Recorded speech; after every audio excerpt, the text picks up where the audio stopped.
우선 저희 소개 먼저 하도록 하겠습니다. 네, 저는 동초대 춘향과 몽중이 공연 담당하고 있는 신가은 PD입니다. 네, 저는 동초대 춘향과 몽중인의 작과 작창 또 연출을 맡은 소리꾼 이승이라고 합니다. 저는 협력 연출 음악 구성을 맡은 고수 이양아입니다. 네, 관객과의 대화를 시작하기에 앞서서 드릴 말씀이 있는데요. 저희 관객과의 대화는 녹음 및 녹취돼서 두산아트센터 팟캐스트 및 유튜브에 업로드됩니다. 그래서 그 말씀하시는 관객분들께서는 꼭 마이크를 대고 말씀해 주시면 되겠습니다. 영상 같은 경우 저희 셋 얼굴만 나가니까 걱정하지 않으셔도 됩니다. 바로 아마 질문을 드리면 관객분들도 조금 부담스러우실 수 있으니까 작품 준비 과정에 대해서 저희끼리 살짝 말씀을 좀 드리고 관객분들께 마이크를 넘기도록 하겠습니다.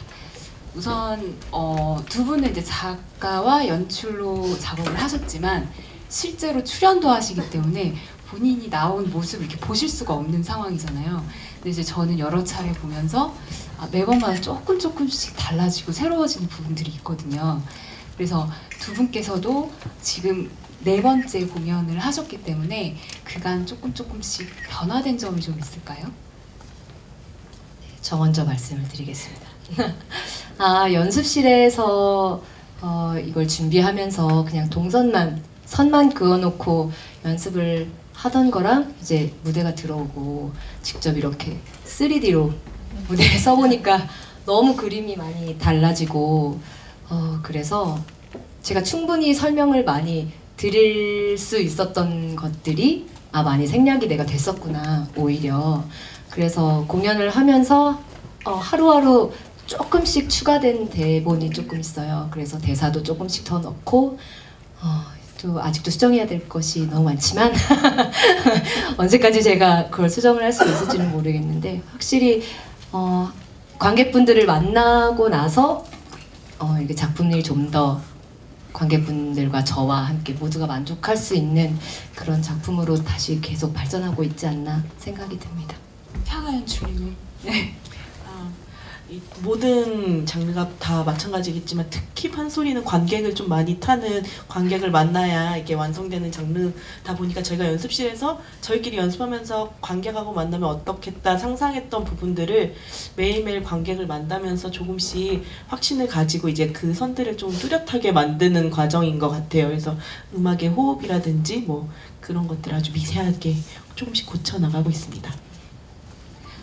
네, 그리고 그러면 저도 다음 PD님께 질문을 하나 드릴게요. 네. 저희는 진짜 공연을 못 봐가지고 너무 보고 싶은데 볼 수가 없으니 가은 PD님께서 이제 관객으로서 공연이 어떠신지 간단하게, 관객분들 계시니까 너무 이렇게 거짓말 말고 진실을 말씀해 주시기 바랍니다.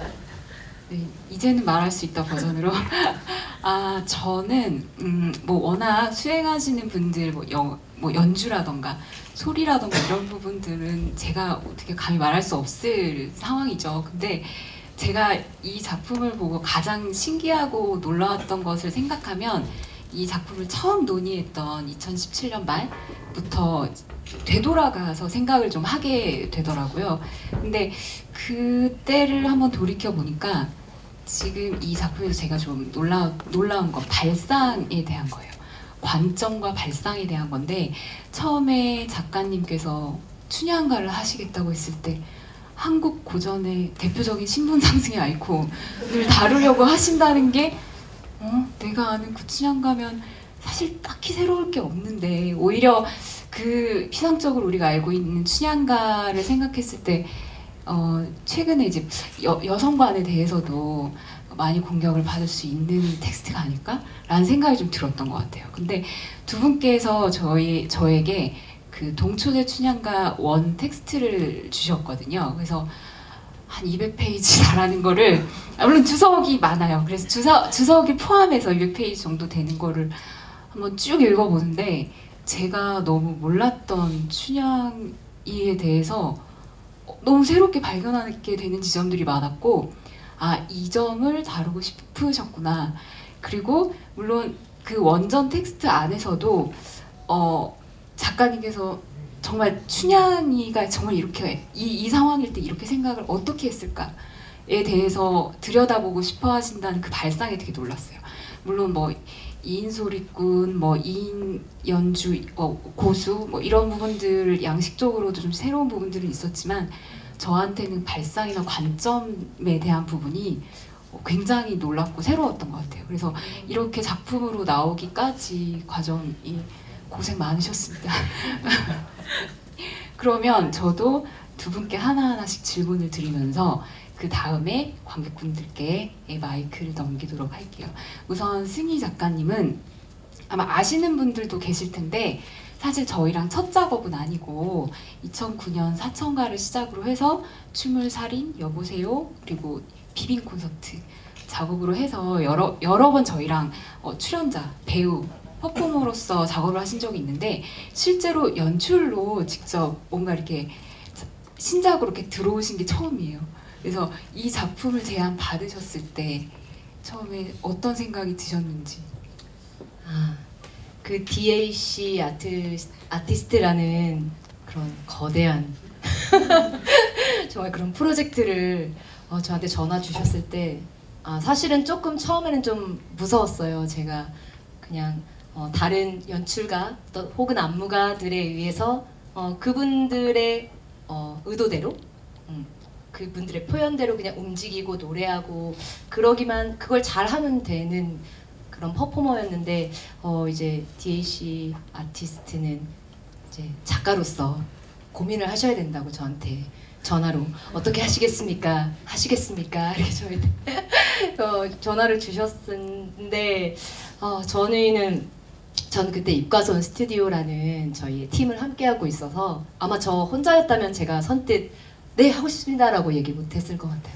근데 저희 함께하는 입과선 스튜디오를 믿고 한번 해보겠습니다 라고 제가 자신 있게 얘기를 드릴 수 있었던 것 같고 또 그래서 어떻게 하면 저의 색깔, 이승희 소리꾼이라는 거를 잘 보여드릴 수 있을까? 라고 생각했을 때 저는 춘향가를 되게 사랑하고 좋아하는 소리꾼이거든요. 그래서 내가 춘향가로 뭘 해봐야 되겠다. 이 DAC 아티스트를 하는 동안 춘향가 파먹기를 한번 해봐야겠다. 그래서 춘향가 하고 싶습니다 라고 제가 말씀을 드렸던 것 같아요. 굉장히 DAC 아티스트가 부담스러우셨군요. 네. 네. 하지만 좋습니다. 예. 그럼 향아 연출님은 물론 저희 전단에도 이승희 작가님에 대한 애정을 담아서 글을 써주셨지만 이향아에게 이승희는 어떤 존재인가요? 그러니까 이승희 씨는 일단은 그냥 사람으로 보자면 되게 성실하고 뭔가 되게 차가운 도시 여자의 이미지가 있지만 되게 작품 준비하거나 그냥 하루하루 밥 해먹는 것까지 되게 성실하게 해먹고 그 다음에 사람을 만났을 때 되게 친절하게 작품을 만들 때도 물론이고 그런 사람이고요. 뭔가 아티스트로서는 소리꾼으로서는 좀 뭐랄까 소리꾼 같지 않다? 이게 저한테는 가장 큰 인상이었던 것 같아요. 그래서 흔히 소리꾼이라면 막 좌중을 휘어잡고 막 이런 어떤 상이 있잖아요. 근데 그걸 할 수 있을까 싶을 정도로 되게 차분하고 좀 그런 부분이 있는데 막상 또 해야 될 때는 또 막 꺼내갖고 하는 것도 보면 되게 신기하고 그런 게 되게 의외의 모습들이 되게 많은 게 재밌고 그 다음에 작품을 만들 때도 작창을 하는 과정이나 작을 쓰는 과정에서도 생각지도 못했던 방향으로 풀어나가는 게 되게 재밌는 아티스트인 것 같습니다. 그래서 이번 작업을 그렇게 흔쾌히 하겠다. 예, 제가 없으면 안 되죠. 거짓말이고요.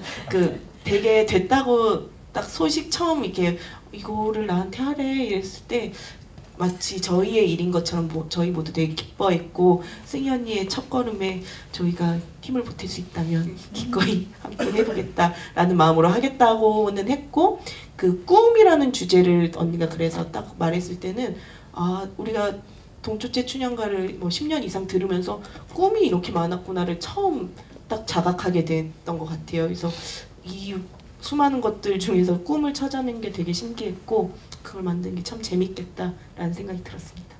네, 200페이지 되는 곳 중에서 꿈을 굳이 찾으신 게. 네, 그러면 이제 관객분들의 질문 또는 감상평, 저희 관객과의 대화니까요. 어떤 형태로든 말씀해 주셔도 좋습니다. 말씀해 주시는 것들이 작가분들께 큰 도움이 될 것 같고요. 손을 들어주시면 저희 하우스 스태프들이 마이크 가져다 드리도록 하겠습니다. 먼저 손 드셔가지고. 예.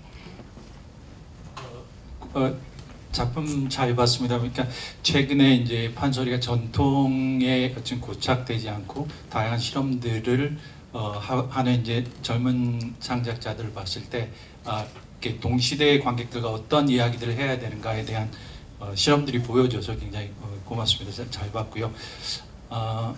아마 뭐 질문일 수도 있고 제가 저의 느낌일 수도 있고, 왜냐하면 작품이 올려졌을 때까지는 창작자의 몫이지만 어떻게 읽을까는 저의 몫이기 때문에 이렇게, 그리고 제가 판소리 전문가가 아니어서 약간의 뭐 제가 잘못 생각하는 것도 있을 수도 있을 것 같아요.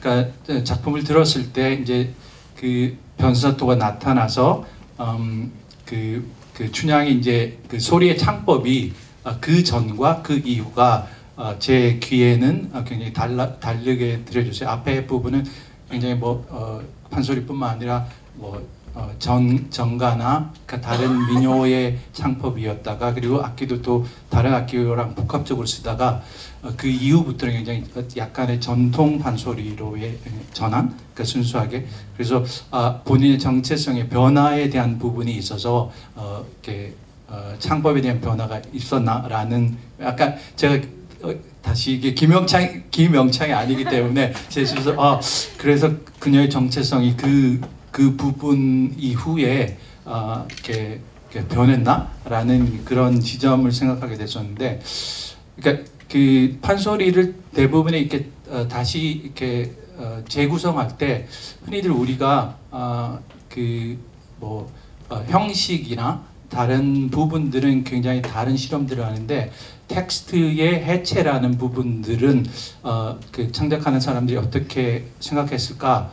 그 얘기는 뭐냐면, 동시대, 가은 PD님 얘기도 동시대 춘향의 상이라는 게 이 시대에 과연 이게 해당되는 상황인가? 그러면 왜 춘향은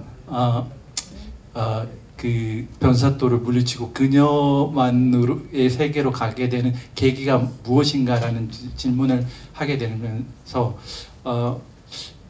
왜 꿈이라는 부분으로 과연 꿈이 그 춘향의 정체성이 변하든가 이 시대 춘향의 이야기들을 해체돼서 동시대 춘향의 상에 대해서 이야기를 할 수 있는가? 물론 이제 그거는 창작자의 몫이라고 보거든요. 아까 이항아 그 협력 연출님 얘기했을 때 굉장히 그 창작자로서의 판소리꾼으로서의 특징을 얘기를 해줬었는데, 그것 때문에 본인이 고민하고 정체성을 찾는 데까지의 이승희의 텍스트의 춘향인가, 아니면 저라면 오히려 신분 상승을 꿈꿀 수도 있었고, 그리고 그 압력에 의해서 사랑을 구걸하는 것, 감히 뿌리치는 춘향일 수도 있을 거고, 오히려 지금 세대는 감히 네가 권력 가진 너 따위가 이렇게 해서 생각할 수 있는 거잖아요. 그래서 제 질문은 그 텍스트를 해체할 때 왜 굳이 어떤 동시대, 그러니까 지금의 여성들이 바라는, 혹은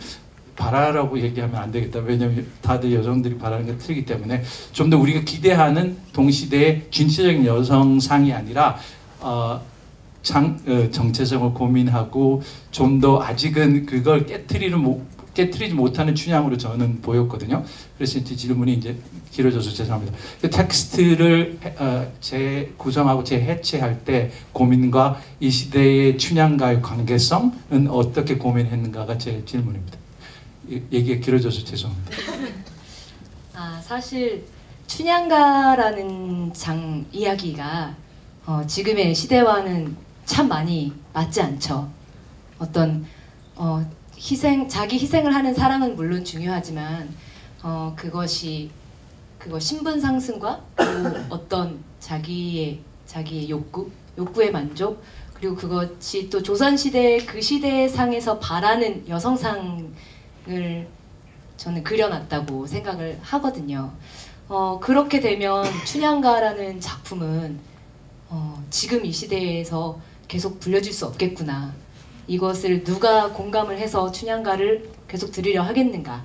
약간 이런 고민이 있었고 춘향가를 들여다봤을 때 그랬을 때 저희끼리 이제 얘기를 할 때는 춘향이가 분명 그냥 한 사람의 인간이라고 놓아두고 그런 일들이 춘향이에게 벌어졌을 때 춘향이가 정말 그런 선택을 했을까? 춘향이가 정말 이렇게 생각했을까? 춘향이는 이런 말을 했을까?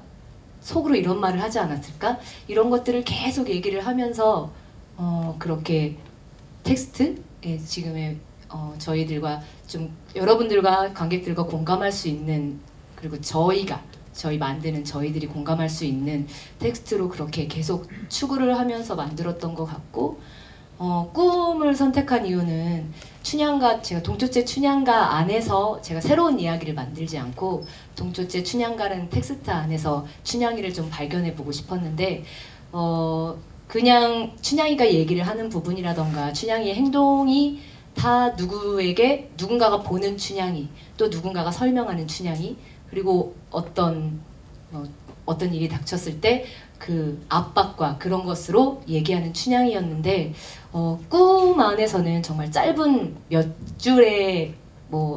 줄밖에 안 되는 꿈이었지만 그런 꿈 안에서는 춘향이가 얘가 정말 어떤 운명 같은 사랑을 바랬구나. 얘는 정말 양반이 되고 싶었을 수도 있겠구나. 그리고 양반과 천민 사이에서 또 그 기생의 어머니가 또 춘향이를 정말 잘 키워보려고 하는 그런 것들도 보였고 그리고 그 꿈 안에서 춘향이가 정말 난 정말 이러고 싶다 아니면 정말 이건 싫다 그리고 난 이걸 바란다 이건 싫다라는 것들이 조금 춘향이의 마음으로 들렸던 것 같아요. 그 꿈이라는 텍스트를 제가 선별을 했을 때 그래서 그런 것들을 더 가져왔고 그래서 꿈 같은 또 현실이 있잖아요.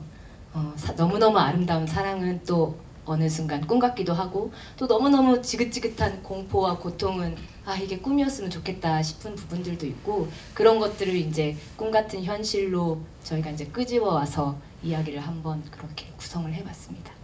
네. 답변이 되셨나요? 네, 그리고 아까 여기서 말씀 주셔가지고 네, 연기하고 있는 김동빈이라고 합니다. 제가 공연 실황으로 판소리를 처음 본 거였는데 너무 좋았어요. 밤을 새고 왔는데 정말 몽중인의 기분을 동시에 느끼면서 봤고요. 참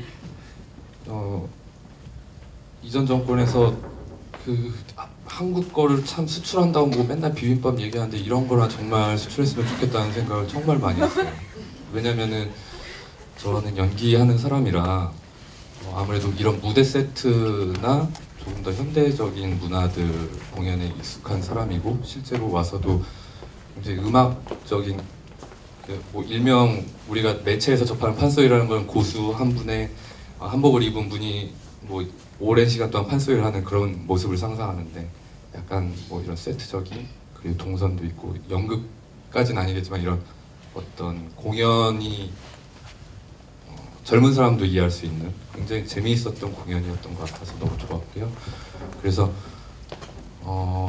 이런 여러 무대 장치나 세트 구성 그리고 공연 구성을 동초제에서 끌어오는 데 있어서 공연화시키는 그리고 기존 클래식이라고 표현하면 되죠. 전통적인 판소리로부터 이렇게 끌어오고 바꿔오는 작업이 상당히 만만치 않으셨을 것 같아요. 이런 음악적 작곡이나 뭐 무대 구성 그래서 이런 공연적인 부분에서 어려운 부분 혹은 더 미처 말씀하시지 못하신 부분들이 굉장히 많을 거라고 생각이 들어요. 그래서 그런 부분 뭐 몇 가지 혹시 에피소드 있으시면 한번 들어보고 싶거든요. 일단 어려운 거는 다 어렵죠. 왜냐면 저희는 무대 예술 그러니까 이런 어떤 연극적인 부분에서의 그런 것들을 직접 학교에서 공부하거나 그런 게 아니라 계속 현장에서 하면서 느꼈던 감각들을 가지고 저희가 연출을 한 거기 때문에 그런 것들을 하나하나 선택하는 과정들은 매우 어렵지만 옆에서 협력해 주시는 뭐 디자이너 분들이나 그 안무 선생님이나 이런 분들에게 저희가 모를 때는 정말로 모르는 부분에 대해서 닦아놓고 도움을 구하고 그런 과정들을 통해서 구현했던 것 같아요. 그래서 가장 중요하게 생각했던 거는 전통 판소리가 이제 우리 관객들을 만났을 때 처음에 그 동시대성이라는 걸 고민했을 때는 드라마에서 동시대성을 가져야 된다는 압박이 제일 컸던 것 같아요. 근데 저희가 이제 작업을 하면 할수록 그거 플러스 관객을 만나는 어떤 하드웨어라든지 음악이라든지 양식적인 부분에서도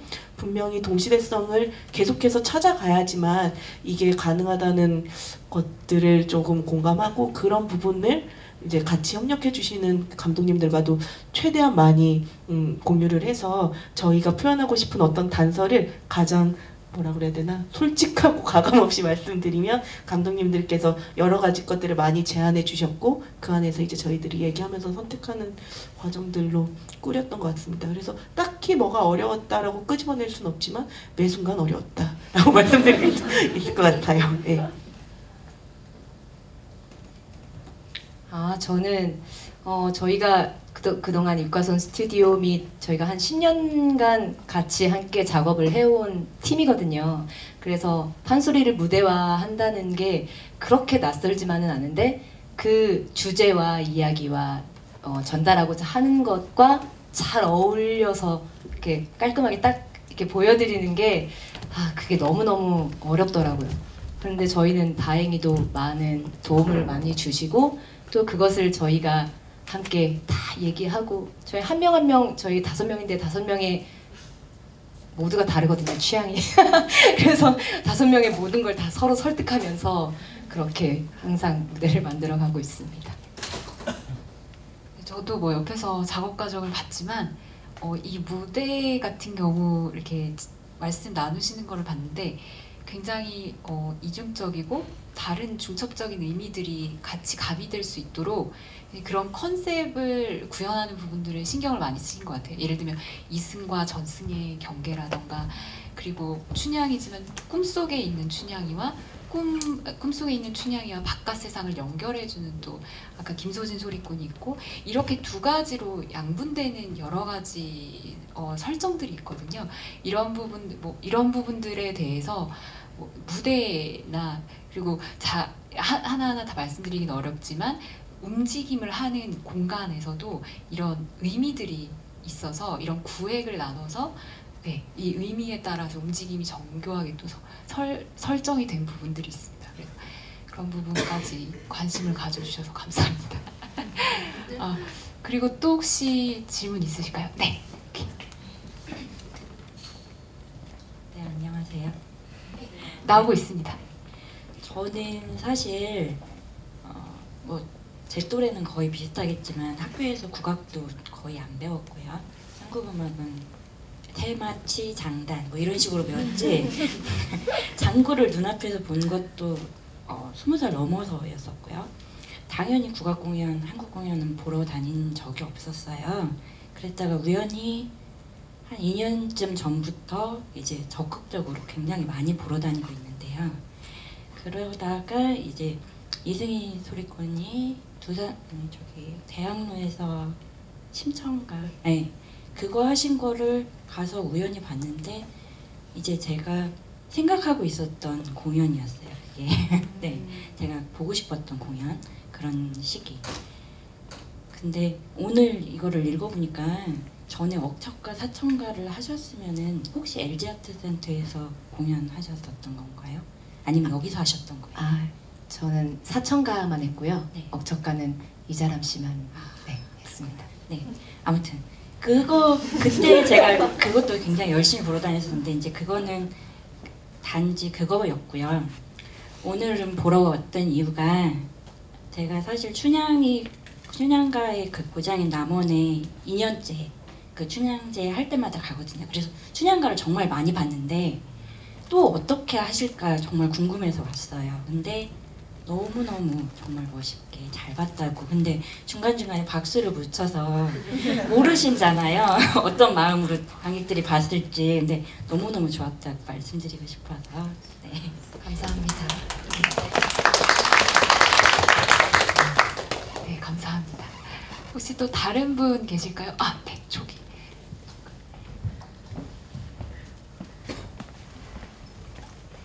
안녕하세요. 공연 너무 잘 봤습니다. 감사합니다. 아, 다름이 아니라 그 말씀 나누면서 여쭤보고 싶은 게 생겨서요. 전통을 하고 계시는 중인데 현대를 살아가고 계시잖아요.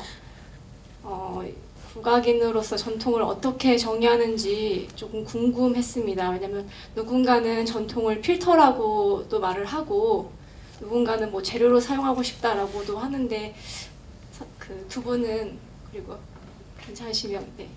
어떻게 생각하는지 정말 궁금합니다. 가은 PD님도요? 네. 아, 먼저 그럼 전통을 어떻게 생각하십니까? 굉장히 어렵습니다. 네. 사실 저는 음악에 대해서 잘 모르고 특히 이제 전통이라고 하면은 제가 이제 일하는 입장에서 가장 가깝게 저한테 오는 것들은 무용하고 음악 장르인데 과연 어떤 게 전통이냐 전통이 아니냐에 대한 구분도 그걸 누가 규정할 수 있고 그게 어떻게 규정될 수 있는지에 대해서 그러니까 작가와 예술가들이랑 만나면서 늘 헷갈리는 것 같아요. 지금 하고 있는 이 공연도 과연 어느 부분까지를 전통의 범주로 규정해야 하지? 라는 거에 대한 나름 PD로서의 고민들이 계속 있고요. 그래서 그 고민은 지금 계속 될 것 같아요. 그러니까 제가 원래 좀 전통 음악이라던가 뭐 전통 무용을 주로 하는 또 그런 사람이 아니어서 그런지는 모르겠지만 저에게도 되게 어려운 질문 같아서 지금부터 더 열심히 고민해 보겠습니다. 이게 되게 어려운 질문이긴 한데 저는 전통을 굳이 전통이라고 특히 판소리는 너무나 다양하고 또 부르는 사람과 또 어떤 판이냐 또 어떻게 꾸미느냐 또 어떤 풀이로 그 심청가라던가 춘향가라던가 모든 것들을 그냥 소리꾼이 가져가는 것에 따라 변화할 수 있고 충분히 그렇게 왔다 갔다 하고 변화하고 그래도 되는 장르라고 생각해요. 전 판소리는. 그래서 딱히 꼭 굳이 한복과 북 하나만 있어야 전통이냐. 물론 그것이 예전에 그분들이 그게 딱 걸맞는 그런 판이어서 그렇게 하셨지 않았을까 싶고 저희는 지금 너무나도 많은 매체와 또 악기와 그리고 많은 음악들이 저희에게 흘러 들어오잖아요. 현대를 사는 저희들은. 그래서 그런 것들과 함께 하는 판소리도 저는 충분히 전통이 되고 있지 않을까. 그리고 저희가 이렇게 계속 춘향가라던가 심청가, 수군가, 흥보가, 적벽가들을 계속 끊임없이 만지고 해체하고 또 풀이하고 해야 또 그런 것들이 계속 이 현대 사회에서 살아날 수 있다고 생각하기 때문에 저희는 전통과 현대를 구분 짓고 싶지는 않습니다. 저는. 네, 저는요. 저희는 아니고 저는. 전통은 제가 생각했을 때는 다음 세대들이 정리해 주는 것 같습니다. 그러니까 제가 판소리 작업을 계속 하면서 전통 판소리를 막 들어보면 아 이게 그 시대에 진짜 유행했던 거구나. 그럼 그때 그거는 최신식 유행.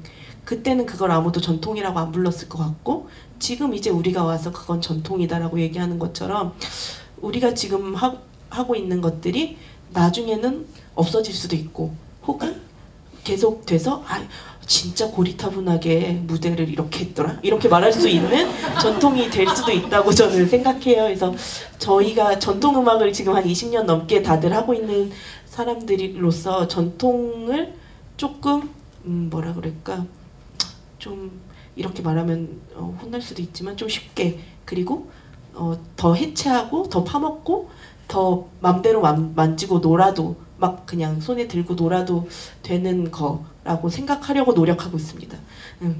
이상입니다. 굉장히 결연하게 말씀해 주셔가지고 네, 그러면 시간 관계상 두 분 질문만 더 어이구야. 네, 두 분 질문 더 가장 열성적으로 손 들어주신 일어날 뻔하셨어. 네. 안녕하세요.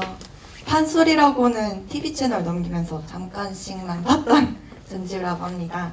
오늘 제대로 이렇게 된 판소리는 처음 보는데 사실 춘향가라고 하면은 한국인의 대부분들이 거의 알잖아요. 그래서 그 내용을 생각하고 보러 왔는데 진짜 생각보다 너무너무 재밌고 특히 몽룡이가 서울 간다 했을 때 말 없이 가야금으로만 계속 찡찡했잖아요. 그 부분에서 저도 같이 울 뻔하고 그리고 이제 마지막에 옥중살이 할 때 옥중살이 하다가 이제 춘향이가 정신이 혼미해져가지고 요단강 거기 건널 뻔했잖아요. 그 부분에서도 진짜 걔가 너무 이제 고민하는 모습들 때문에 너무 슬퍼가지고 이제 이야기는 모든 게 다 이제 기승전결이 있으니까 몽룡이가 이제 다시 찾아오는 거를 기대하고 이제 몽룡이가 오겠지? 몽룡이가 오겠지? 몽룡이가 춘향이 구해주겠지? 하면서 기다렸는데 끝나는 거예요. 뭐지? 갑자기 들어가시길래 사람들이 박수치고 그래서 왜 결이 없지? 했는데 그러니까 거기서 이제 너무 질문이 하고 싶은 거예요. 왜 기승전까지만 하고 재상봉이라는 결을 안 하셨는지 그게 너무 궁금해가지고 이 자리를 빌어서 질문을 하게 됐습니다. 그것은 저희의 시크릿이었는데 저희가 모두가 다 아는 결말이잖아요. 이몽룡이 장원급제에서 탁 부인으로 맞이해서 춘향과 원문에는 애를 7, 8을 낳으면서 행복하게 잘 살았더라 이렇게 마무리를 했더라고요. 10명이었어요. 10명, 네. 아들 8에 딸 2.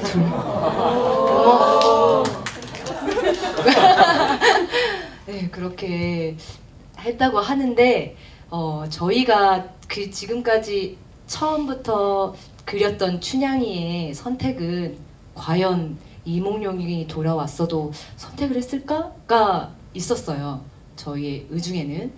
그래서 춘향이가 마지막에 옥중에서 예지몽 같은 걸 또 꾸게 되는데 그것이 이제 옥창문에 앵도꽃이 떨어지고 거울이 깨지고 허수아비가 있고 그래서 이제 허봉사라는 사람이 결국에는 네 남편이 돌아와가지고 널 구해주고 넌 좋은 집으로 들어가서 떵떵거리고 잘 살 거야 이런 꿈의 몽을 허봉사가 해주는데 저희는 그런 그냥 꿈 해몽까지만 이렇게 어떤 것이 춘향이가 어떤 그런 꿈을 꾸어서 우리가 이렇게 해몽을 했다까지만 보여드리고 그 나머지의 선택은 춘향이에게 그냥 저희가 지금까지 그려왔던 춘향이에게 맡긴 걸로 열린 결말로 그래서 결이 없다고 생각하실 수도 있는데 각자 마음속에는 어떻게 했으면 좋겠다라는 스스로의 결이 있지 않을까 생각이 됩니다.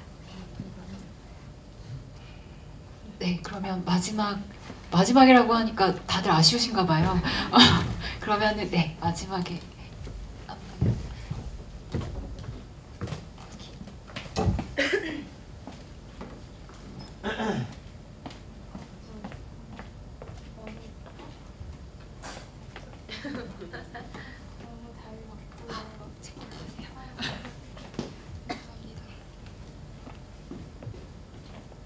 너무 잘 봤습니다. 그리고 부채로 그네 타는 그 연출이 너무 좋았어요. 혹시 그 연출은 어떤 분 아이디어였는지 그게 첫 번째로 궁금하고요. 그리고 그 서두에서 꿈은 무의식의 반영이다고 하셨는데 꿈이 춘향의 꿈도 등장하지만 태몽도 사실 나오잖아요.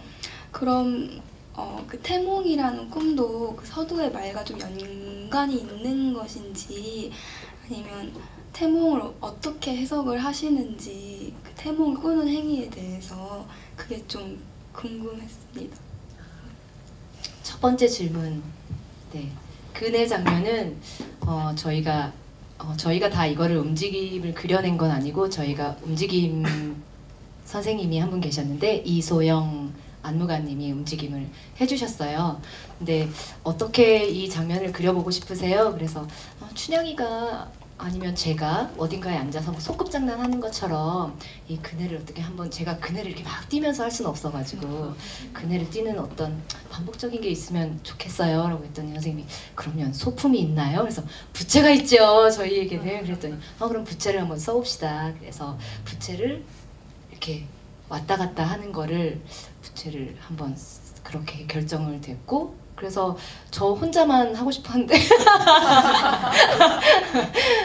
김서진 소리꾼이 함께 그 부채가 나비가 되고 결국엔 이몽룡으로 가는 그런 것들을 함께 멋있게 그려주셔서 너무 감사했고 그리고 태몽은 사실 제가 저의 태몽도 잘 기억이 안 나고 물어봐야 되겠네요.